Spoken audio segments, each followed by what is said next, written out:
딱 반백살 조금 넘은 여자입니다. 옛말에 이런 말이 있죠? 부모 복 없으면 남편 복도 없고 자식 복도 없다고. 저는 다행히 부모 복만 없고 남편 복이랑 자식들 복은 있었던 것 같습니다. 어렸을 적 제 불우한 가정사를 살펴보면 정말 자서전이나 수필로 몇 권이나 써도 모자랄 것 같아요. 저만큼 세상에 부모 복 없는 사람이 또 있을까? 천륜을 빙자한 악연이 자식대에까지 이르면서 저는 제 몸에 있는 부모라는 사람들의 피를 몽땅 뽑아내버리고 싶은 심정이었습니다.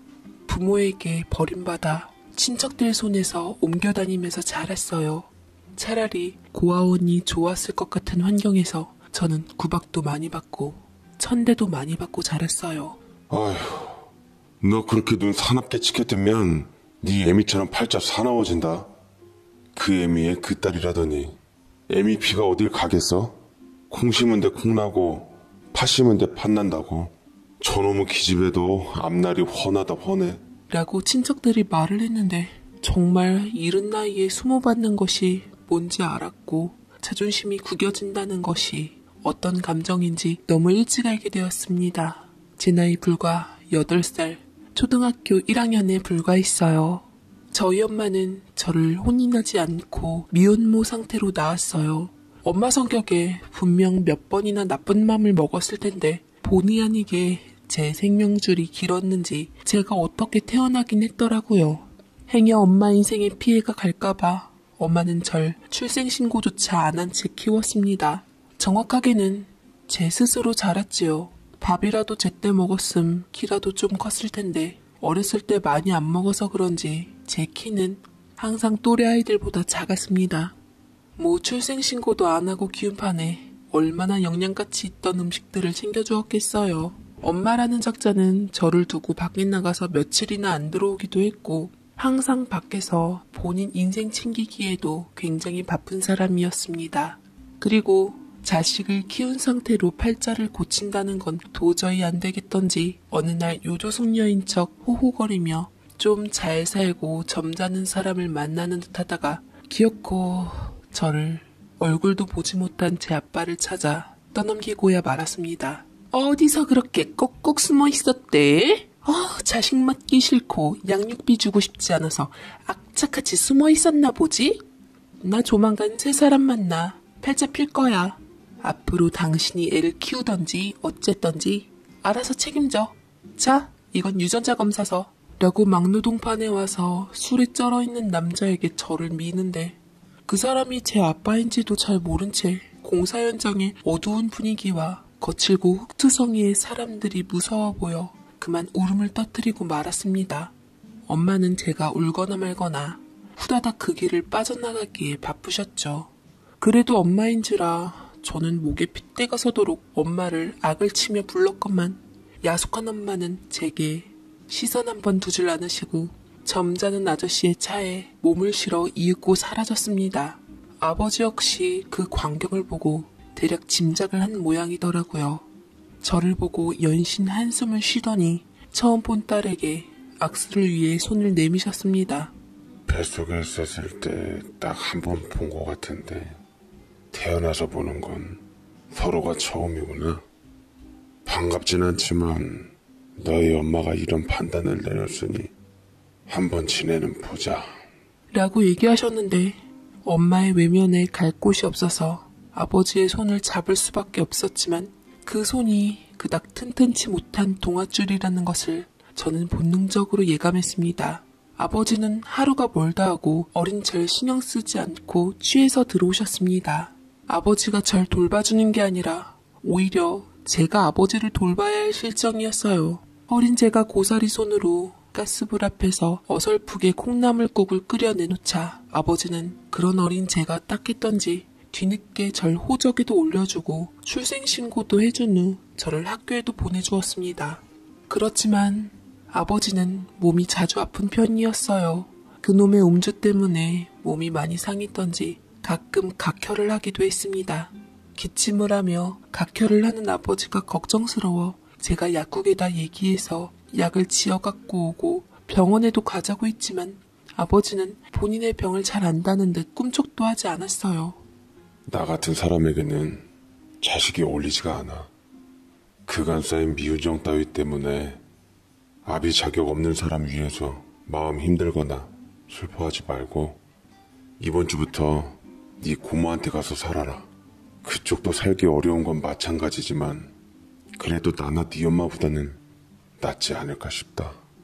말 잘해놓을 테니 너무 겁내하지 말고 착하다 우리 사이. 라며 처음으로 저를 품 안에 안아주시고는 머리를 쓰담쓰담도 해주셨습니다. 그리고 이튿날 아버지는 힘든 얼굴로 고모네 집에 절 트럭에 실어서 보내주었어요. 아빠가 눈물을 머금고 당부한 말인 것 같아 거욕도 안 했고 그저 제 운명을 받아들이려고 노력했어요. 저는 초등학교 2학년 때 지방에서 경기도로 전학 가게 되었고 엄마에서 아빠, 아빠에서 고모 손으로 옮겨가게 되었습니다. 10살도 안 살았는데 참 기구하다 한숨을 푹푹 쉬는 건 제 일상 중 하나였어요. 고모는 그나마 아빠네 형제들 중에서는 그럭저럭 좀 사는 축에 속했었고 미용실을 운영했습니다. 자식들도 둘 있었는데 저보다는 훌쩍 큰 초등학교 6학년, 중학교 2학년이었습니다. 다 큰 자식들은 고모에게 징징거리며 용돈 달라, 밥 달라, 뭐 사달라 해도 이쁨 받았지만 저는 학교가 끝나면 미용실에 가서 고모가 시킨 머리카락 쓸어 담고 수건을 빨고 널고 개키고를 반복했죠. 그것조차 고모의 마음에 안 들면 할머니나 삼촌들 집을 쫓겨나 전전해야만 했습니다. 그래도 배운 게 도둑질이라고 어릴 적부터 그렇게 모진 말 달고 일한 덕분에 지금 제가 잘 먹고 살기는 되었지요. 저는 고모 미용실에서 허드렛 일을 했고 중학교, 고등학교까지 갔을 때는 고모가 공짜로 직원 부리려고 제게 직접 머리 다루는 일을 전수해준 덕에 저는 살림 미천의 기술을 익히게 되었습니다. 그렇지. 커트는 그렇게 해야지 스타일이 사는 거야. 여기 아래 숱도 좀 더 치고 하면 훨씬 깔끔해 보이지? 자, 여기다 파마를 한번 말아보자. 저기 중화제며 재료 좀 갖고 와봐. 꿈 뜨지 말고 빨리빨리. 성격 급한 고모가 저 쉬는 꼴을 못 봐 인간적으로 심술궂고 못되게 제게 들어가는 것을 아까워했지만 그래도 손기술 하나만큼은 동네에서 최고봉으로 쳤기에 저는 그런 노하우들을 곁에서 익히게 되었죠. 그리고 고등학교 딱 졸업했는데 제 졸업을 축하하러 오는 사람은 아무도 없었습니다. 세 가정 있는 엄마는 당연히 감감무소식이고 아빠는 그 무렵 병상에 누워 있었으며 고모는 일하느라 바빴죠. 그래도 고모의 딸인 큰언니가 어떻게 제 졸업을 기억하고선 한참 지난 후에 공짜로 축하한다는 한마디는 해주더이다. 졸업한 후 저는 고모의 미용실에서 일을 했는데 그곳에서 어느 남자를 만나게 되었습니다. 몇 달 전부터 단골 손님이었는데 머리 자를 때가 안 됐는데도 툭하면 머리를 다듬으러 왔더라고요. 그리고 항상 저를 지목하며 제게 머리를 잘라달라고 했습니다. 고모 몰래 주머니 속에 팁도 종종 넣어주었죠. 그 남자가 고마워서 저는 배웅을 해드리며 말했습니다. 솜씨는 저희 원장님이 더 좋으신데 계속 제게 머리를 자르셔서 괜찮으실지 모르겠어요. 그렇게 조금씩 자주 자르시면 돈도 더 많이 들 텐데 다음에는 조금 텀을 두고 오신 다음에 저희 원장님께 자르세요. 싫은데요? 그럼 서희 씨한테 내 머리를 못 맡기잖아요. 일부러 머리 기르려고 내가 얼마나 부단하게 노력하는 줄 알아요? 서희 씨 조금 더 자주 만날 수 있게 다음에는 더 짧게 잘라줘서 금방 지저분하게 보이게 해주세요. 아셨죠? 라며 제게 편지 한 장을 주고 훅 가버리는데 뭐 저런 별난 사람이 있나 했지만 나쁜 사람은 아닌 것 같아서 불쾌하거나 하진 않았어요. 편지를 열어보니 마음을 표현한 글과 영화 티켓 2장이 들어있더라고요. 설마 이런 내게도 남자가 다가와줘서 봄은 오는구나. 처음으로 이성에게 설레보았습니다. 편지 내용도 온갖 시적 구절과 미사여구를 다 붙여가며 제게 아름답다고 좋다고 마음에 든다고 얘기를 써놨는데 웃기고 재밌더라고요.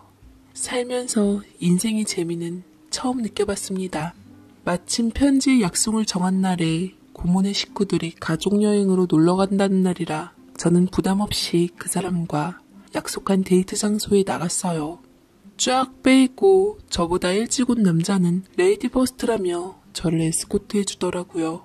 그렇게 첫 영화를 같이 보고 처음으로 레스토랑에 가서 스프랑 비우가스라는 것도 먹어보고 그 남자와 함께 산책길을 걸었습니다.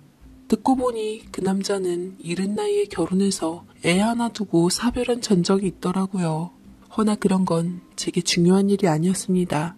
생애 처음으로 누리는 행복으로 인해 저는 그 남자에게 내 인생을 맡겨보기로 하고 혼전 임신을 빌미로 해서 곧 결혼 약속을 하게 되었어요.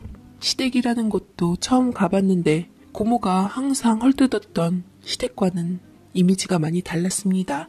시부모님께서는 저를 아들의 짝으로 인정해주시고 부모 없는 것을 불쌍하게 여기시며 잘 대해주시려고 노력했습니다. 혼수 예단 같은 건 하지 말아라. 뱃속 귀한 손 주면 된다.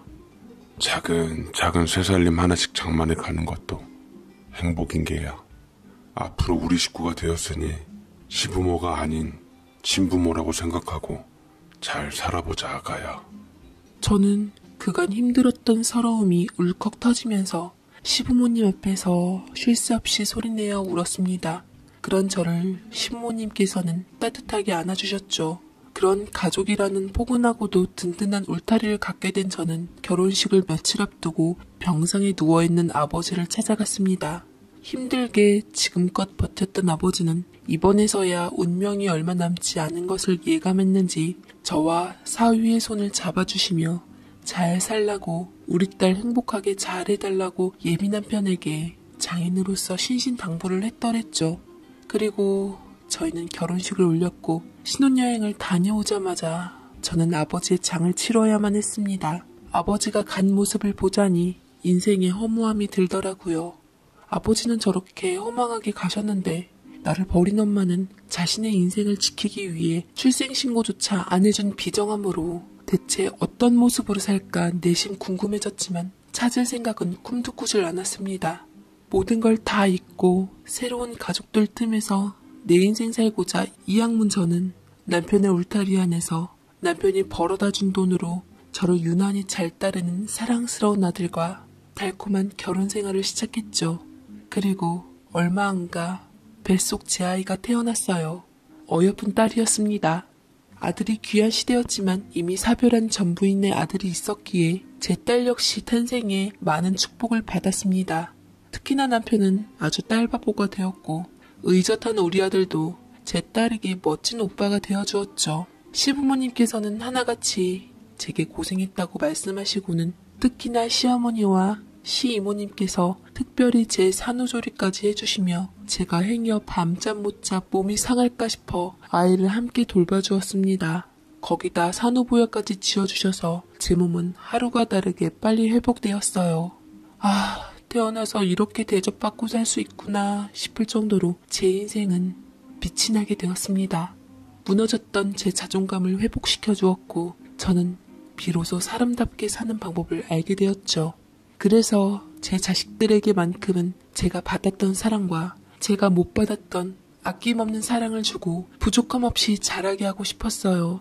남편은 당시 시아버지를 도와 수제화를 만드는 일을 하고 있었는데 노련한 솜씨로 가죽을 이용해서 신발을 뚝딱 만들어내는 게 여간 신기한 일이 아니었습니다. 덕분에 떨어진 신발만 신었던 제 팔자에도 제 발에 딱 맞는 수제 구두가 신발장에 넘쳐났고 우리 자식들도 비싼 가죽 구두를 취향껏 신었습니다. 저는 아이를 좀 키워놓은 후 시댁 도움으로 미용실까지 오픈하게 되었어요. 그리고 금방 자리 잡혀 어느새 저는 예전의 고모처럼 동네에서 머리 자라기로 손꼽는 미용사가 되었지요. 돈도 적잖이 벌었고 우리는 맞벌이를 해서 단칸방에서 시작해 그 당시 흔치 않았던 아파트까지 진입하게 되었어요. 미용실이 잘한다고 소문이 나기 시작하며 멀리서도 머리를 하기 위해 잘나가는 사모님들이 가끔 들려주셨고 저는 그들에게 정보를 얻어 투자도 하고 나니 제가 미용실에서 번 돈은 우스워질 만큼 많은 투자 수익을 거두게 되었습니다. 정말 돈 때문에 여태껏 힘들게 산 세월이 무색할 만큼 돈을 쉽게 버니 허무하기도 하더라고요. 저는 돈을 가족들을 위해 쓰고 저축도 하며 알뜰하게 꾸려나갔어요.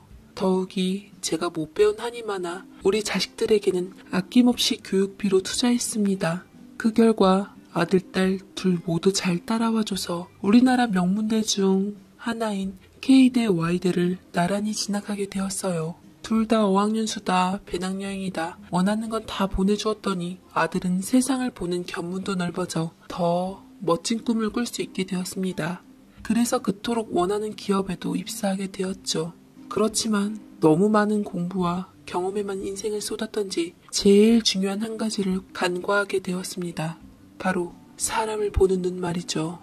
저는 어렸을 적부터 고생을 많이 해서 그런지 비록 배움에는 약했어도 사람을 기가 막히게 아는 눈은 트여 있었어요. 하지만 특히나 순진한 우리 아들은 어디서 놀다가 알게 된 여자에게 빠진 후 정신을 못 차려 제가 걱정이 이만저만이 아니었습니다. 남편도 일단은 절 진정시키고 아들이 어디까지 하나 지켜봤지만 세상에 그 녀석이 누가 지 아빠 아들 아니랄까봐 사귀던 여자에게 애를 들어서게 만들고 말았답니다. 오빠를 유난히 따랐던 제 딸이 저희 앞에 와서 어디서 무언가를 들었는지 심각하게 귀뜸을 해주는데 심장이 벌렁벌렁거렸죠. 엄마, 아빠, 어떡해. 오빠 큰일 났어. 아무래도 이상한 여자한테 제대로 걸린 것 같아. 백화점에서 오빠가 만나는 그 여자를 우연히 봤는데 그 여자 엄마처럼 보이는 할머니랑 그 여자랑 팔짱 끼면서 남자 한 명 봉잡았다고 팔자 고쳤다고 명품들을 막 쓸어 담더라고. 그거 우리 오빠 얘기하는 것 같아. 이걸 어쩌면 좋아. 엄마, 오빠 정말 그 여자랑 결혼 허락해줄 거야? 딸의 우려스런 생생한 증언 아래 남편과 저는 안 되겠다 싶어 아들을 세워 난리를 피웠고 뒤늦게서야 소가리를 앓던 아들의 입장을 들어보니 덫에 제대로 물려버리고 말았더군요. 비겁한 말이라고 생각하겠지만 술 먹고 나누라 기억조차 잘 나질 않는다고 했습니다. 아들은 실수한 것에 대해 뒤늦게 후회했지만 이미 늦었죠. 아들만 바라보고 있던 선짜리들은 다 물거품이 되었고 집안 좋고 참한 교수들은 한물만 키게 되었습니다. 저희 역시 오랜 고민 끝에 울며 겨자 먹기로 아들의 결혼을 받아들일 수밖에 없었죠. 근데 정말이지 며느리감 되라이에 첫 만남부터 기가 막힌 나머지 결정을 다시 재고하지 않을 수가 없더라고요. 처음에는 조신한 모습으로 정체를 잘 숨기다 어디서 저희가 지를 반대했다는 얘기를 들었던지 느닷없이 잔뜩 술에 취해가지고서 저희 앞에 과감한 모습을 드러냈는데 남편은 거의 넘어가기 일보 직전이었어요. 임산부인 것을 알고 있던 저희들은 며느리의 취기 어린 모습에 벙치고 말았습니다. 어머님, 아버님, 두 분이 그렇게 잘나셨어요? 좀 살면 임신한 며느리 들어오기도 전에 구박해도 되는 거냐고요. 아들 1류대 보내고 잘 키운 게 다들 장사하려고 그러신 거예요? 말 좀 해보시라고요. 네? 진짜 노인네들 귀가 어두운가? 왜 자꾸 사람 말을 무시해? 왜? 나도 예전엔 잘 살았다고. 거기다 상식 없는 오만망자함에 예의범절이라고는 밥 말아먹은 아이였죠. 그 순간 저는 결심을 할 수밖에 없었습니다. 이거야 도저히 안 되겠다 싶었죠. 비록 친아들은 아닐지언정 마음으로 낳은 내 아들의 인생을 위해서 오직 그것만 생각하고 책임비를 단단히 지급하더라도 떨치리라 다짐했어요. 이혼보다는 파혼이 낫잖아요. 이기적인 엄마라고 욕해도 어쩔 수 없었고 절대로 우리 아들이 불구덩이에 들어가는 꼴은 볼 순 없었습니다. 하지만 며느리는 언제 그랬냐는 듯 돈 봉투로 무마하려고 불러낸 제 앞에서 무릎을 꿇으며 싹싹 빌었고 정말 실수였다고 한 번만 봐달라고 예비시댁인 저희에게 사정하며 애원했습니다. 뱃속 아기까지 내세워서 지난 일을 후회하며 앞으로 절대 그러지 않겠다고 하는데 저는 독한 마음을 품고 후안을 떨치기로 했습니다. 사람 고쳐서 쓰는 게 아니라는 말이 왜 나왔는지 잘 아니깐요. 당돌한 그 애에게 더 이상 할 말 없다며 네가 백화점에서 쓸어 담은 명품 가방들 당분간 그 돈으로 원 없이 살 수 있을 정도는 된다 얘기한 후 뒤도 안 돌아보고 자리를 일어섰습니다. 그런데 그때 갑자기 식당 문을 쾅 소리가 나도록 열고 난 후 두 팔을 걷어붙인 채 등장한 험한 작자가 있었으니 꽤 나이 먹은 듯한 노파였습니다. 하며 제게 다짜고짜 달려들어와 삿대질을 하며 몰아세우는데 몸에 영혼이 빠져나가는 기분이더라고요. 저는 순간 그 여자를 보고 너무 놀라서 세상에 이런 악연이 또 있을 수가 있나 싶어 다리에 힘이 풀려 주저앉고 말았습니다. 그 사람이 누군지 저는 한눈에 알아볼 수 있었습니다. 손발이 부들부들 떨리며 간담이 서늘해지는 틈조차 허용하지 않은 채 노파는 얼마나 힘이 좋은지 제 멱살을 들이따 잡고 보더라고요. 네가 감히 내 귀한 딸 배부르게 만든 놈 애미냐? 에라이 천벌 받을 인간아. 멀쩡한 아가씨 인생을 망쳐놓고 이깟 돈으로 무마하면 다 되는 줄이나 알아? 돈푼 깨나 있는 집안이라고 들었는데 돈을 이따위로 멍멍이처럼 쓰면 안 되지. 우리가 우습게 보였나 본데 아주 혼꾸녕을 내줘야 정신 차리겠어? 이딴 식으로 책임 회피하면 난 네 아들 직장에 찾아가서 시위라도 할지언정 얼굴 못 들고 다니게 해줄 줄이나 알아. 알겠어? 라고 제 눈을 마주치시며 막말과 욕설을 해대는데 도저히 그 노파한테서 눈을 뗄 수가 없었습니다. 네, 거진 30년 만에 만났지만 제가 어떻게 그 사람을 잊을 수 있겠어요. 사랑과 미움을 동시에 지니게끔 했던 그녀. 그 사람은 다름 아닌 바로 30여 년 전에 아버지에게 절 버리고 다른 사람하고 재혼한 제 친엄마가 분명했습니다. 혹시나 몰라 엄한 타이밍에 이름도 물어봤더니만 그 여자는 제가 자기의 이름을 알거나 말거나 어떻게든 자기 딸이랑 우리 아들과 결혼시킬 목적만 있는 사람 같았습니다. 그 아이는 지 엄마가 그러는 걸 말리는 신용조차 안 하더라고요. 과연 그 여자 빛을 다 왔습니다. 세월이 그토록 흘렀건만 백발과 주름진 얼굴을 빼면 탐욕스런 눈빛, 매정한 말씨와 배어있는 욕설, 무례함, 누굴 닮아서 그 아이가 예의를 밥 말아 먹었나 싶었더니만 바로 그 여자의 딸, 제 친어머니의 딸이었기 때문에 그랬던 겁니다. 아들의 며느리감이라고 생각한 그 아이는 사실 제 친이부동생이었던 거죠. 이 결혼은 어차피 될 수가 없었습니다. 비록 내가 엄마의 호적에 오른 적도 없다고 한들, 내 아들이 비록 내 핏줄이 아니라고 한들, 그 아이와 내가 엄마의 뱃속에서 품다 태어난 친딸들로서 이부자매의 사이라는 것은 하늘이 알고 땅이 아는 명백한 사실이었으니깐요. 사정이 어쨌든 둘 다 피가 안 섞인 상태라고 해도 제 이부자매인 이모와 제 의붓아들인 조카가 결혼할 순 없는 거잖아요. 추정해보자면 이부동생 나이가 20대 후반이었고 엄마 나이가 70대라고 생각한다면 엄마는 40대 늦은 나이에 임신해서 애를 낳은 것 같더라고요. 나를 버리고 새 사람한테 시집갔을 때 뭐 사이에 동생이 생겼을 수도 있겠다 어쩌다가 한 번쯤은 생각한 적이 있었는데 그 이부동생이 바로 제 아들이 데려온 며느리감일 줄이야. 꿈에도 생각하지 못했죠. 한 가지 다행인 건 엄마가 날 7살 때 버린 탓에 그녀는 절 알아보지 못한 것 같았어요. 뒤늦게 정신을 차리고 엄마에게 붙잡힌 멱살을 억지로 떼내고는 돈 봉투만을 남긴 채 밖으로 뛰어나갔습니다. 그리고서 행여나 우리 아들한테 피해가 갈까봐 노심초사한 마음으로 불안하게 집안을 서성였어요. 남편이 퇴근하고 오자 제 심하게 떨어진 손톱을 보며 그는 놀랐습니다. 저는 남편 앞에서 한없이 무너지는 모습을 보이며 제가 겪었던 일들에 대해 숨기지 않고 모든 것을 얘기했어요. 그래야만 어떻게든 의논이 되고 해결이 날 것만 같았습니다. 제 말을 듣고 남편 역시 경악을 금치 못했고 한동안 제 앞에서 말이 없더라고요. 저는 억장이 무너지는 심정에 엉엉 소리내어 울었고 남편은 저를 위로해주다가 조심스럽게 뱉었습니다.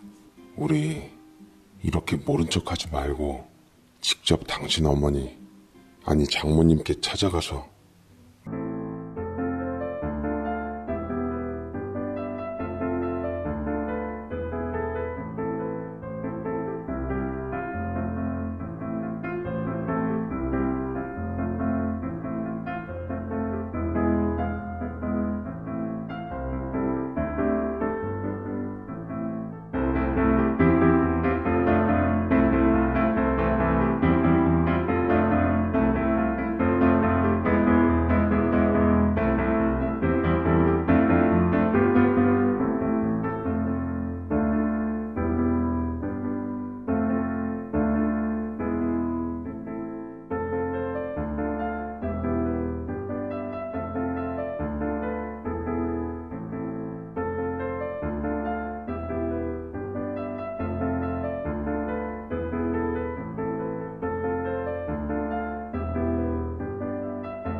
모든 걸 밝히고 얘기를 드려보자. 당신도 그간 말은 안 했지만 친정 어머니 많이 그리울 법도 할 거라고 생각이 들었어. 그래도 천륜으로 맺어진 부모 자식간인데 어떻게 처제가 우리 아들이랑 얽혀서 이렇게 만난 것도 나는 다 당신과 장모님을 위한 인연이라고 생각해. 돌이킬 수 없는 일을 막으려면 무조건 솔직하게 말하고 양해를 구하는 게 맞다고 봐. 안 돼. 당신은 아직도 우리 엄마가 얼마나 비상식적이고 아나무인인 사람인지 모르겠어? 그 애만 보더라도 알 수가 있잖아. 엄마라고 부르고 싶지도 않아. 나한테는 없는 사람이라고. 어렸을 적 내가 그 사람한테 힘들게 짐덩어리 취급받은 걸 생각하면 나 아직도 가슴이 아파. 그 사람 나타나서 하는 모습 보니 어린 날에 나한테 더 미안해. 우리 아들도 그 여자 딸 싫다고 했잖아. 당신은 거북하지도 않아? 아들 생각은 안 해? 이제 와서 엄마와 다시 만난 인연으로 엮인들 이부 동생이 아들의 아이까지 가진 마당에 어떻게 얼굴 보며 살 수 있겠냐고. 어차피 안 되는 결혼 뭘 그렇게 갖다부터 할 게 있어. 정말 끔찍한 악연이야 이건. 제가 이성을 잃고 슬픔에 겨워 울자 남편은 저를 말없이 보듬어주고 안아주었습니다. 제 슬픔이 남편에게까지 전해진 느낌이었어요. 하지만 남편은 그냥 무작정 결혼을 반대하다가는 아들에게 해코지를 할 수 있으니 제 뜻이 정 그러면 안 볼 생각하고 되도록 좋게 마무리 짓자고 했습니다. 하기사 조금 진정하고 생각하니 어찌 보면 미친 개한테는 매보다는 약이 더 낫겠다 싶었어요. 그 여자가 수틀리면 정말 우리 아들 직장에 무슨 짓이라도 할지 모르니 그토록 좋아하는 두툼한 돈 쥐어주며 마무리 짓고자 했습니다. 저는 남편과 함께 그 사람들을 만나기로 했고 저는 곧 불안에 사로잡혔죠. 그 여자들은 온통 명품을 휘감고 저희 앞에 떳떳하게 등장하더라고요. 마치 빚 받으러 나온 빚쟁이들 같았습니다. 남편이 엄마에게 허리 굽혀 인사드리고 차를 정중하게 들이자 무슨 대단한 위치인 양 거들먹거리는 게 그 모습조차 꼴보기 싫더라고요. 저는 욱 감정이 올라와 미리 찾아놓은 두툼한 돈 봉투를 앞에 던지고는 가시돋친 말로 공격적이게 말했습니다. 이거 가져가서 실컷 쳐드시고 좋은 말 할 때 우리 애 놔줘요. 솔직히 당신 딸 뱃속아이 우리 아들 아이라는 증거 있어? 우리 아들 아무것도 기억 안 난다고 있어. 걔가 그렇게 책임 회피하는 아이가 아닌데 지금이라도 조용히 물러서면 당신 딸이 엄하게 우리 아들 발목 잡은 거 다 눈 감아 줄 테니까 나중에 애기 태어나면서부터 큰일 치르고 싶지 않으면 돈 받고 가요. 그러자 기막힌 듯 엄마는 순간 이부 동생이랑 쭈삣거리긴 하더라고요. 엄마의 한쪽 눈이 가늘게 떨렸습니다. 이상하게 30년이나 흘렀는데도 엄마가 당황했을 때 하는 버릇 같던 게 왜 기억이 나는지 모르겠어요. 엄마는 당황스러우면 한쪽 눈을 가늘게 떠는 버릇이 있었어요. 지금도 그 버릇을 갖고 있었습니다. 엄마는 이부 동생의 손을 꼭 잡으며 어디 한번 해볼 테면 해봐라. 이건 엄연히 혼인을 빙자해서 우리의 신세를 망치게 한 거다. 회사에 가서 드러누울 거라며 생떼를 썼지만 저는 어디 한번 해보라고 했습니다.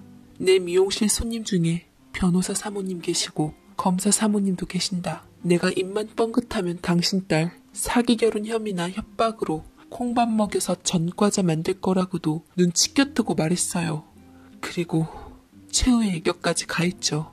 나 제 애기 낳자마자 유전자 검사 바로 진행할 거고 만약 우리 아들이랑 유전자 검사 안 맞으면 과거 행실 낱낱이 조사해서 인터넷에 올린 후 대한민국에서 얼굴 못 들게 해줄 거예요. 뭐라고? 뭐 이런 여자가 다 있어? 야, 너 지금 우리 딸한테 뭐 하자는 건데? 네 아들 앞길을 아주 애미가 망치려고 작정을 했구나. 오냐, 좋다. 너, 나 민숙자가 누군지 잘 모르는 모양인데 어디 할 때까지 해보자. 내가 어떤 사람인지, 내 딸 건드리면 무슨 짓으로 안갚음을 받는지 내 똑똑히 일러줄 거야. 당신이 잘못 안 뉘우치고 만약 날 더 수틀리게 하면 당신의 과거까지 틀릴 줄 알아요. 당신이 30년 전 미혼모로서 아기 낳고 그 딸 출생신고조차 안 해준 채 방치하다시피 7년 동안 키우다 아버지한테 버리고 딴 남자랑 재혼했다고. 그리고 나중엔 그 재혼한 남자 사이에서 낳은 딸을 30년이 지난 후 버린 딸의 아들과 사기 결혼시키려 한다고 다 공개해서 당신 모녀 우리나라 자체에서 발 못 붙이게 할 거라고요. 나와 내 아들 근처에는 얼씬도 못하게끔, 2번 다시 내 인생에 침범하지 못하게끔 내가 다 막아놓을 거야. 절대 당신 용서 못할 거라고. 라고 악에 받쳐 소리치는데 대체 그런 소리를 하는데 눈물까지 왜 나왔는지 모르겠어요. 제가 이렇게까지 나오자 제 태도에 당황했던지 추억하는 과거가 까발려진 게 당황했던지 저를 위아래로 훑어보았습니다. 절 기억해내려고 애쓰는 것 같더라고요. 하지만 쉽지 않았겠죠. 7살에 버린 딸을 어떻게 기억한답니까? 그렇게 모성애가 강한 사람도 아니었는데 그래도 그때 엄마가 날 알아봐줬으면 좋겠다는 생각을 아주 조금은 했어요. 남편이 절 진정시키며 그제서야 나서더라고요. 일어난 후 꾸벅 저희 어머님께 인사를 드린 후 좋게 말했습니다. 어머님, 혹시 제 안사람 기억하세요? 제 안사람은 장모님을 어렸을 적 본인을 낳아준 친모라고 한눈에 알아보던데. 장모님 성함이 민숙자 자자 맞으시죠? 제 안사람 이름은 한서희입니다. 혹시 기억하시는지요? 뭐? 한서희? 한서희가 누구야? 서희? 서희? 서희? 한서희라고? 누가? 이 여자가? 그러자 갑자기 친엄마 얼굴이 사색이 되기 시작하면서 눈이 10배는 커진 얼굴로 남편과 저를 번갈아 보았습니다. 그리고 제게 시선을 고정하더라고요. 가물가물한 듯한 얼굴이었지만 묻어버린 기억 한 조각의 불씨가 살았는 듯 제 얼굴이 기억이 났는지 본인의 다무러진 입을 막아버렸습니다. 옆에 이부동생은 자기 어머니가 왜 사색이 됐는지도 모른 채 저와 지엄마를 얼뜨기처럼 보고는 왜 그러냐고 묻기만 했어요. 제 친어머니는 그래도 아예 도덕성까지는 썩어버리진 않았던지 기가 막힌 듯 이것저것 생각하며 계산하다 뜬금없이 자리를 박차고 일어섰고, 이부동생은 마시고 있던 차에 사례가 걸리며 콜록콜록 기침한 채 갑자기 나가면 어쩌냐고 부랴부랴 제길 인사를 한 후 본인 어머니의 뒤를 따랐습니다. 이부동생은 뭔가 일이 틀어진 걸 알았던지 그 와중에서도 탁자에 있던 두툼한 돈봉투를 챙기고 나가버렸지요. 딸 참 야무지게 키웠더군요. 저 행동을 봐선 30년 전 버린 딸을 그래도 어머니께서 기억은 해주신 모양이셨어요. 끝까지 친어머니가 뻔뻔스러운 모습을 저와 남편 앞에서 보여주지 않아 다행이었습니다. 가족이랍시고 물고 늘어지며 돈을 지속해서 요구할까봐 충분히 그럴 수 있는 사람이라 여기고 나오는 데까지 노심초사했는데 저렇게 순순히 가준 덕에 얼마나 남편 앞에서 면이 섰는지 모릅니다. 그렇게 남편의 손을 잡고 밖으로 나왔고 어머니와 동생이 갔을 법한 방향을 보며 내심 울컥하더라고요. 왜 그랬는지는 모르지만 억장이 무너지는 게 남편의 품에서 한참이나 울었습니다. 그게 친엄마의 마지막 기억이었습니다.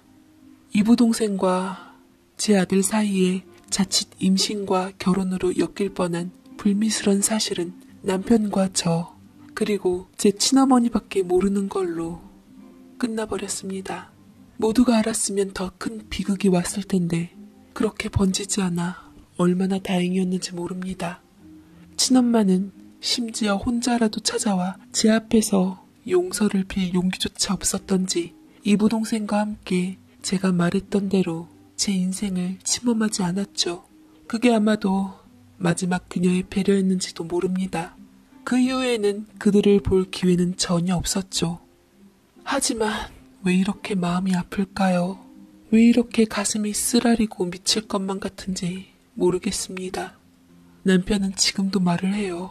그래도 30년 만에 만난 친정엄마와의 인연을 꼭 무참히 끊어야만 했냐고요. 어쩌면 가족을 지키기 위해서